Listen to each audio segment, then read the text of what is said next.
Hi everyone. Welcome to the Quan Shi Bao classroom. I'm Fong Bo. In today's lesson, we'll talk about how to transition from forehand against backspin to topspin. You probably already know the basics of the forehand loop. We've covered that before, but switching from backspin to topspin, that's a different story. So with the forehand loop, when dealing with backspin, you use your legs, then your waist, then your arm, right? You also have to be ready for the topspin follow-up. So how do we speed up that transition to topspin? You'll need to slightly reduce the range of your backspin motion. Make it a bit smaller, right? If you're doing a single powerful loop, you go full swing. Put everything into it. That's how we train it. But in a real match, you can't go 100% power on every single ball, right? You want to use 70% to 80% power. Keep the motion a bit tighter, and save the rest for recovery. This is really important. Not every shot needs to be full power, right? You can shrink your torso rotation a bit. As long as you generate enough power in the loop, you're good. No need to go all out. Let me show you a full power backspin loop first. Here's a demo. Watch closely. When I loop the ball with full power, my entire body swings fully. That gives you the most fluid motion and the strongest power. But in an actual match, you can't play like that every shot, unless you're sure you'll finish the point in one hit. Because at the pro level, everyone's strong, so recovery is key.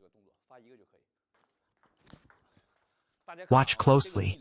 This time I used about 80% of my strength, left 20% for recovery, because realistically, you can't rely on killing every shot, so you have to leave room to recover, and be ready for the next one. Now for the follow-up topspin. You've got to adjust. After finishing the backspin stroke to recover, you can't stay low like before, after hitting hard, right?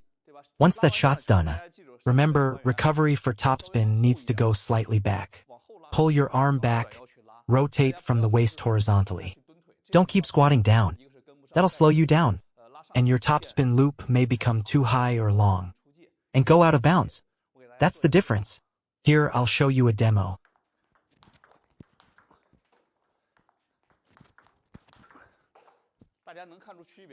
Did you see the difference? When I loop backspin, my legs, waist, and arm are a bit lower. Just a bit. There's this upward and forward force. But then in recovery, you need to immediately shift into a forward motion from back to front.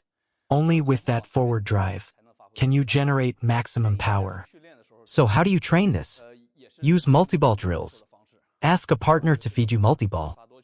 One backspin, one topspin. Separate the two motions clearly. Even if it's slow, just focus on finding the right contact and feel. One backspin, one topspin, one backspin, one topspin.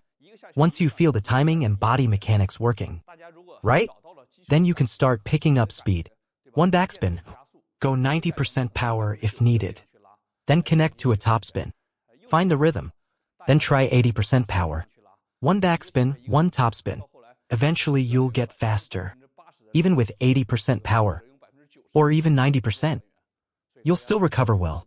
So keep practicing this over and over, and you'll find the feel. Start with fixed point drills. Once you have the basics down, you can try full table drills. Backspin with footwork. Then topspin. If you can pull this off, you're already a high-level player.